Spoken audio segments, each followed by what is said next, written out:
कभी आपने सोचा है कि हम सब आज इस धरती पर क्यों हैं? हमारी सांसें, हमारा जीवन, हमारा परिवार, हमारी पहचान, ये सब कहाँ से आया? जवाब बहुत सरल है, हमारे पूर्वजों से, जिनके बिना हम कुछ भी नहीं। और जब पितृपक्ष आता है तो यह सिर्फ एक परंपरा नहीं, बल्कि वो पवित्र अवसर है जब हम अपने पूर्वजों के प्रति आभार व्यक्त करने का मौका मिलता है। आजकल कई लोग कहते हैं हमारे दादा को मछली बहुत पसंद थी, हमारे नाना को चिकन बहुत पसंद था, तो चलो हम वही पकवान उनके नाम पर बना दें। लेकिन यह सोच पूरी तरह गलत है, क्योंकि श्राद्ध में बात स्वाद या पसंद की नहीं होती। श्राद्ध में बात होती है श्रद्धा की। अगर आप सचमुच अपने पूर्वजों का सम्मान करना चाहते हैं तो आपको सात्विकता को अपनाना होगा। मांस, मछली, प्याज और लहसुन जैसे तामसिक और राजसिक पदार्थ पितृकार्य में कभी भी स्वीकार नहीं हैं। शास्त्रों में स्पष्ट कहा गया है कि पितृपक्ष के समय बिना प्याज लहसुन का शुद्ध सात्विक भोजन बनाना चाहिए और उस भोजन को सबसे पहले भगवान विष्णु को अर्पित करना चाहिए, क्योंकि वही पितरों तक पहुंचाने वाले। हमारे मन से निकली प्रार्थना भगवान विष्णु तक जाती है और वहां से हमारे पूर्वजों तक पहुंचती है। इसलिए पितृपक्ष का प्रत्येक आहार वास्तव में एक सेतु है हमारे और हमारे पूर्वजों के बीच।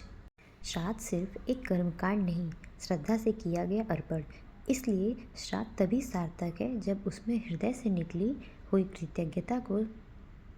सोचिए, आपके पूर्वजों ने जीवन में कितनी कठिनाइयाँ सही होगी, तब जाकर उन्होंने अपनी संतान के लिए जमीन, घर, परंपरा और संस्कार छोड़े। आज जो भी सुख सुविधा, जो भी पहचान और जो भी वंश परंपरा हमारे पास है, वो उन्हीं की देन है। तो क्या हमें उनके प्रति आभार व्यक्त नहीं करना चाहिए?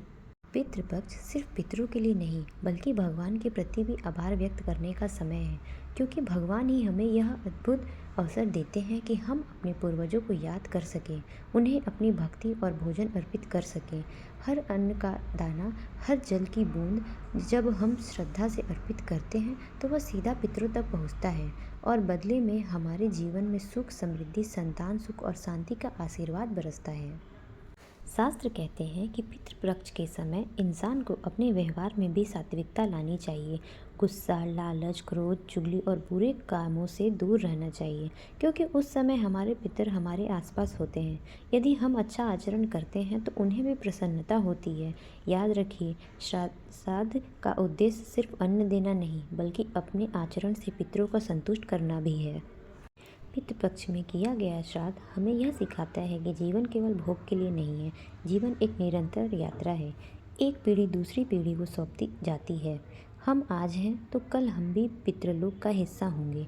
इसलिए जैसे हम अपने पितरों को याद करते हैं, वैसे ही हमारी आने वाली पीढ़ियां हमें याद करेगी। यानी यह एक परंपरा है जो अनंत काल तक चलती रहेगी।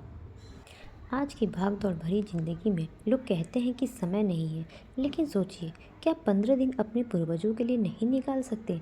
क्या जिन्होंने आपको सब कुछ दिया, उनके लिए थोड़ी श्रद्धा नहीं जगा सकते? श्राद्ध सिर्फ कर्मकांड नहीं, बल्कि आत्मा को जोड़ने का साधन है। ये हमें हमारी जड़ों से जोड़ता है और सिखाता है कि हर उपस्थिति, हर सांस किसी और की मेहनत का परिणाम है। तो मित्रों, याद रखिए, श्राद्ध का असली महत्व भोजन, वस्त्र या दान में नहीं, बल्कि श्रद्धा में है। अपने पूर्वजों को सच्चे मन से याद कीजिए, भगवान विष्णु के चरणों में अर्पित कीजिए और उनसे प्रार्थना कीजिए कि वह प्रसाद आपके पितरों तक पहुंचा दें।